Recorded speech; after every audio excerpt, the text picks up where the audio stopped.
नमस्कार मित्र हो. आज आपण पॅराप्लेजिया बद्दल बोलणार आहोत. पण त्याविषयी चर्चा करण्याच्या पूर्वी आपलं कालचं जे लेक्चर झालं पार्किन्सनिझमचं, त्यामध्ये विशेषतः पोस्ट ग्रॅज्युएट विद्यार्थ्यांसाठी प्रॉपल्शन आणि रिट्रोपल्शन ह्या दोन टेस्ट आहेत पार्किन्सनिझमच्या, and they are based on disorders of movement. तर प्रॉपल्शन म्हणजे काय? तर तो पार्किन्सनचा पेशंट उभा असतो आणि आपण त्याला बाहेरून लोटतो, असं पाठीवर उभा राहिलेल्या पाठीकडून लोटतो. असं लोटल्यानंतर नॉर्मली तुमच्या आमच्यामध्ये एखादा फूट आपण चाललो की आपण थांबतो. पण पार्किन्सनिझमचा पेशंट असेल तर आपण त्याला असं पाठीवरून लोटलं तर तो बराचसा पुढे चालत राहतो. That is called as propulsion. And retropulsion त्याच्या विरुद्ध. उभा राहिलेल्या पेशंटला समोरून जर आपण थोडस दाबलं किंवा मागे सरकवलं जोरात तर तो मागे चालतच राहतो, थांबत नाही लवकर. And these are the two test which are done in a patient of parkinsonism, not important for undergraduate students. दुसरं सांगायचं म्हणजे काल मी असं म्हणालो होतो की ज्यावेळेस आपल्याला सस्टेन रिजिडिटी मिळते throughout movement, and that is called as lead pipe rigidity. मी स्लिप ऑफ टन मध्ये सुरुवातीला कॉग्विल म्हणलो, तसं नाहीये. When there is a sustain contraction and resistance throughout the movement, it is called as lead pipe. And when the resistance is intermittent, that is called as a cogwheel rigidity. या दोन गोष्टी सांगितल्यानंतर आपण पॅराप्लेजियाकडे वळूयात. पॅराप्लेजिया हा अत्यंत महत्वाचा आणि अशी एकही परीक्षा तुम्हाला दिसणार नाही ज्यामध्ये पॅराप्लेजियाचा पेशंट ठेवला नाही. त्यामुळे पॅराप्लेजिया बद्दल संपूर्ण माहिती होणं हे जरुरी आहे. आता पॅराप्लेजिया म्हणजे काय?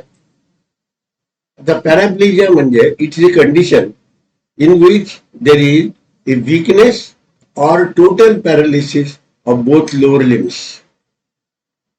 Now when we know the definition of paraplegia, if you want to discuss further, it is mandatory for the student to understand various tracts in the spinal cord.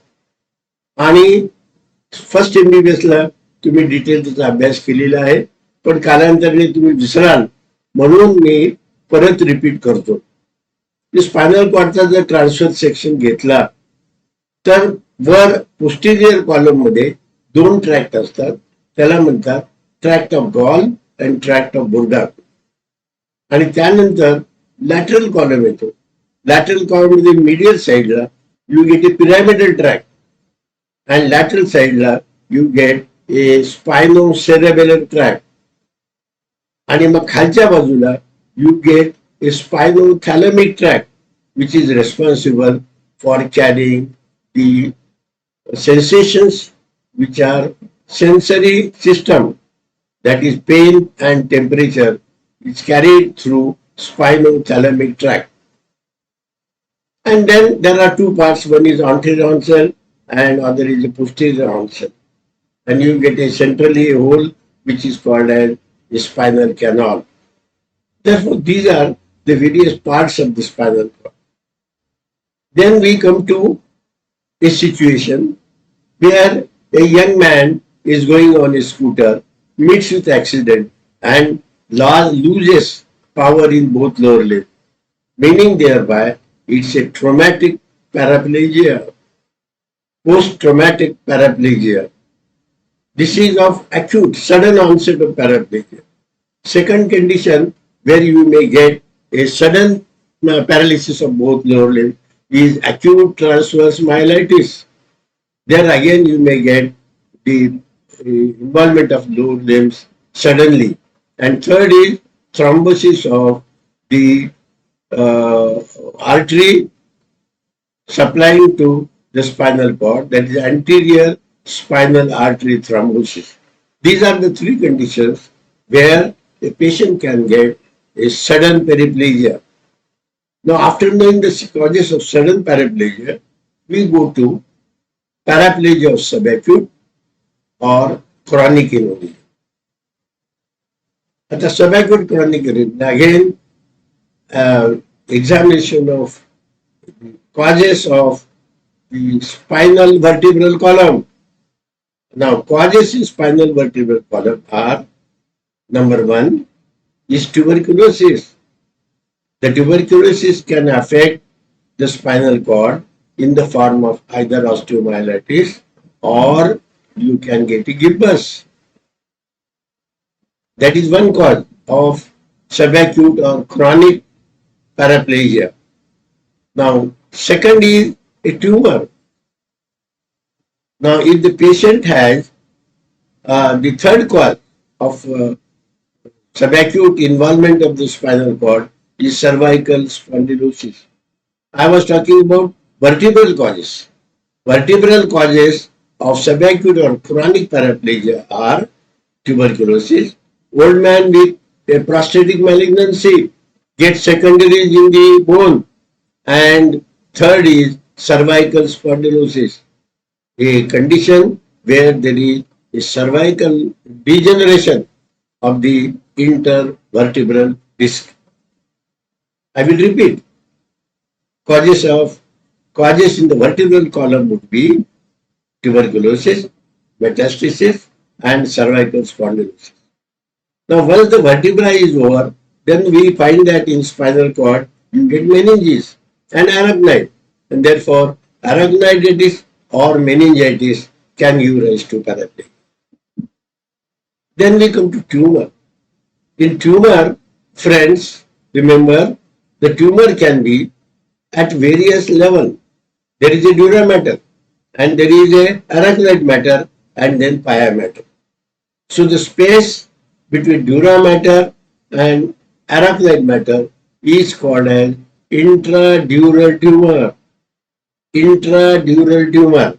And second is that arachnoid matter and pia mater. It is called as extramedullary tumor. So intradural and extramedullary. So these are the three ways by which a tumor can be produced, which can give rise to a paraplegia. Now, after knowing this tumor, we come to certain demyelinating diseases which can give rise to paraplegia.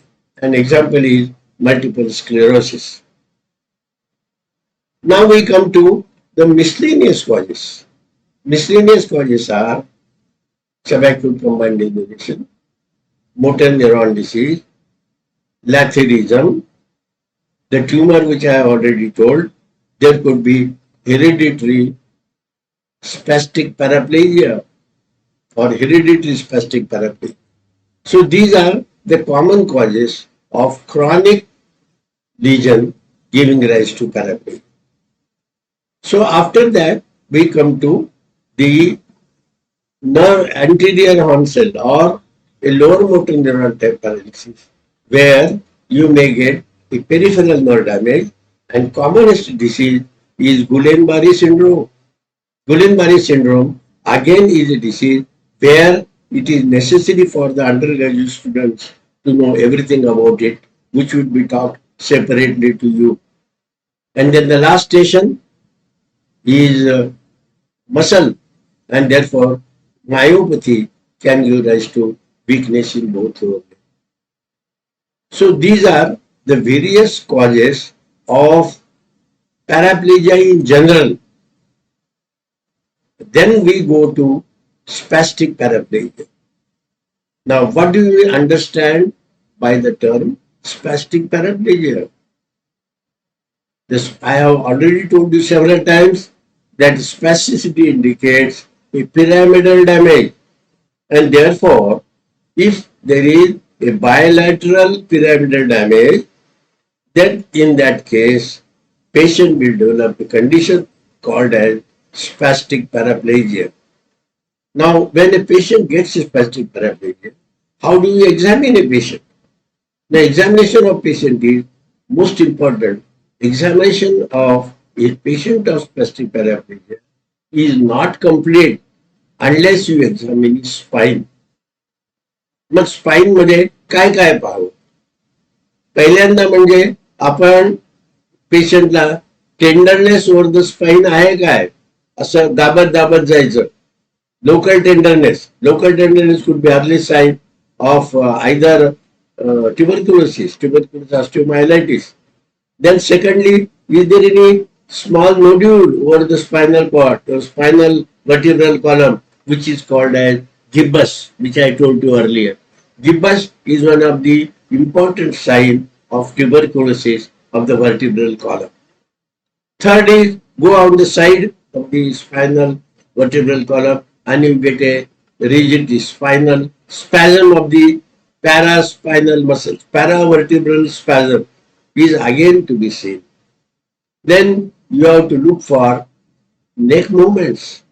Patient can have cervical spondylosis, and in addition to upper limb, he may get involvement of both lower limb in the form of quadriplegia. And therefore, and then cafe spots. Cafe spots over the skin could tell you that it is a neurofibroma which is giving rise to a pressure over the spinal cord, giving rise to paraplegia. And therefore, examination of spine includes local tenderness, a nodule over the vertebral column called as gibbus, paravertebral spasm, neck movements are affected, and cafe spots are to be seen. Now, once you get this examination of spine, then we go to examination of nervous system.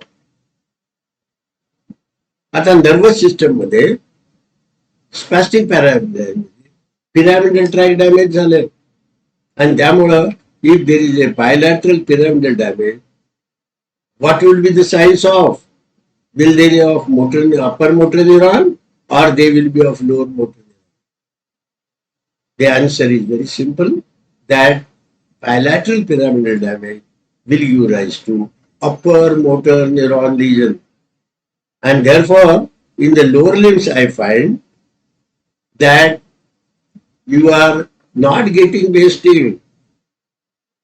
Again, I repeat, you don't get wasting in upper motor neuron unless paralysis remains for a long time, which is designated as a disused atrophy. And therefore, on examination of nervous system in lower limb, you may not get wasting. If present, that would indicate it is disused. Then we come to tone. Tone madhe, I already told you that the tone is increased in upper motor neuron, which is called as hypertonia, and name given to is clasp knife spasticity in the lower limbs. Third is power. Now, once there is a weakness or paralysis of lower limb, obviously the power is reduced, and therefore saying only power is reduced is not adequate. You have to tell grades of power, and grades of power, again repetition helps in retention, and therefore power grade 0 total paralysis, grade 1 flicker movement, grade 3 movement possible against gravity. He cannot do this. Movement possible against gravity. Then not possible against the gravity. Next is possible against gravity, but when the resistance is put, it is not possible. And then fourth is against gravity, with resistance he can take it, but it is less than normal. And this is how we find out grade of power in the muscles of the lower limb. So size of muscles, tone of muscle, power of muscle. Then we come to coordination. Coordination मध्ये नेहमी सारखं मी सांगतो तसं coordination could not be detected because of less of power. Because of less of power, coordination could not be detected. Involuntary movements, no involuntary movements. And then we come to reflexes. What happens to reflexes in upper motor neuron region? In spastic paraplegia, when there is a definitive pyramidal damage, you get exaggerated deep reflexes, knee and ankle jerks are exaggerated. You may get a sustained contraction of muscle, which is called as clonus, and the clonus could be a patellar clonus or ankle clonus. So deep reflexes are exaggerated, superficial reflexes are lost, and you may or you may not get a clonus, either patellar or ankle clonus. And then I repeat that pathognomonic sign of upper motor neuron lesion or pyramidal tract damage is plantar extensor, called as Babinski is positive, and therefore in both lower limb you will get extension of great toe, which is called as positive Babinski sign. What is Babinski sign? Extensor plantar response, fanning of outer toe, and flexion of the ankle, knee, and hip on both sides. And that sensory system, please, Mitra, Lakshat ठेवा, sensory system in a pure spastic paraplegia is normal. You may or you may not get bladder involvement. So these are the signs of neurologic examination in a patient of spastic paraplegia. Now, having known that, I think though little earlier we should think of is causes of spastic paraplegia. Causes of spastic paraplegia are common cause can be traumatic, it can be multiple sclerosis, it can be a motor neuron disease, it can be syringomyelia, it can be subacute combined degeneration, it can be tumor, as I already told you. This particular paraplegia can go in families, which is called as familial spastic paraplegia. So these are common causes of spastic paraplegia. We have talked about examination of the nervous system, and then we go to investigations. How do we investigate this case of spastic paraplegia? Now, as I talked to you, that this could be a tuberculosis, which is a common disease of our country. Tuberculosis is a common disease of country, and therefore, in my various clinics, I always say that if the student does not know anything about tuberculosis, he has no moral right to live in our country. It is so important, friends, and therefore, investigations to exclude tuberculosis are essential. And what are they? ESR, Montag's test, and then cold wine test, the TB gold test. These are the three tests which are done for tuberculosis. Next is HIV, though not very common, but HIV test has to be done in a patient of paraplegia. The next test is important again, is MRI and CT. MRI and CT has revolutionized the investigations in almost all diseases, including neurological disorder. And that will tell us what is the cause of paraplegia. Next would be a simple CSF examination. In CSF examination, because we have to exclude meningitis, proteins will be raised, cells may occur. If they are lymphocytes, you think of tuberculosis. If they are polymorph, you think of pyogenic involvement of the meningitis or arachnoiditis. Therefore, next will be CSF examination. After CSF examination, we said that in old age, if there is a quadriplegia, you think of metastasis, or if it is paraplegia, metastasis in the lumbar spine. And therefore, in these patients who have got paraplegia, it is necessary to exclude malignancy of prostate in the form of the prostate specific antigen, which is called as PSA and acid phosphatase, to exclude malignancy. And next investigation will be serum B12, whether it is subacute combined degeneration. Because in general examination, we have to look for pallor, and pallor does occur in B12 deficiency because of megaloblastic anemia. So these are the various tests which are done to find out the cause of spastic paraplegia. Then we come to management. In management of spastic paraplegia, treat the cause. If it is tuberculosis, give anti-tubercular treatment. If it is B12 deficiency, give injectable B12. And if it is tumor, it would naturally would lead its removal by handing over a patient to a surgeon. And therefore, treat the cause. And as I always say, physiotherapy is an integral part, and therefore physiotherapy has to be done. And next important again is care of bladder.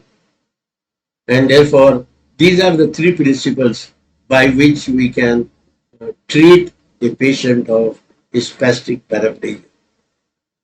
Then friends, we come to a condition where pyramidal tracts are not damaged, but lower sacral tracts are damaged. If lower sacral tracts are damaged, then you naturally get what are the signs?